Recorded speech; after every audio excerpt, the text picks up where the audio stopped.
10 বজাত আহিলে 11মান বজাৰ পৰা চফা কৰিছে আৰু এফালৰ পৰা মানে তেল মাৰি তেওঁলোকে কামটো কৰি আহিছে।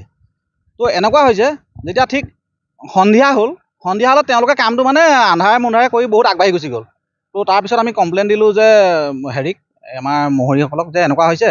তাৰপিছত ৰাইজে আহি কামটো বন্ধ কৰি দিম বুলি কোৱাৰ পাছতহে তেওঁলোকে মানে আকৌ ঝাৰু মাৰি পেলানি এই কামটো কৰিছে। আৰু ইয়াত পোহৰ ব্যৱস্থা একোৱেই নাই, মানে কেনি কৰিছে, কি কৰিছে, কিমান কৰিছে, মোবাইলৰ পোহৰত কৰিছে। ৰাজেন দত্ত। তেওঁ মানে আগৰবাৰে তেওঁ 2 বছৰ 3 বছৰ আগত কৰাৰ পিছত মানে বেয়া খুব হ'ব 6 মাহৰ পাছতেই ৰাস্তাটো বেয়া হ'ল। তাৰপিছত বহুত কমপ্লেইন দিয়াৰ পাছতহে তেওঁ আহি ওলাইছে। তেওঁ ৰাতি মানে কৈছে যে আপোনালোকে চাই দিয়ক, আমাকহে চাবলৈ কৈছে যে আমি 12টা বজালৈকে মাৰি দিম। আৰু ঠিক যিখন মিক্সাৰ কৰি আনে গাড়ীখন, সেইখন কিজানি দিনৰ কিজানি খুব সম্ভৱ 4টা নহয়, তাকে সোনকালে মানে 2-3 ঘণ্টা মানে গাড়ীখন ৰৈয়ে আছে। আমি কৈছোঁ যে এনেকুৱা তেলটো এনেকুৱা হয় নহয়, একো নহয়, আমি মাৰি থৈ যাম, ভাল হ'ব। এই এখন গাড়ী আপোনালোকে দেখিছে, এতিয়া 7টা বাজিলে, মানে প্ৰায় 4-5 ঘণ্টা হৈ গৈছে গাড়ীবিলাক খাৰা হৈ থকা। আৰু এই ৰাতি চাওকচোন পোহৰৰ ব্যৱস্থা একোৱেই নাই।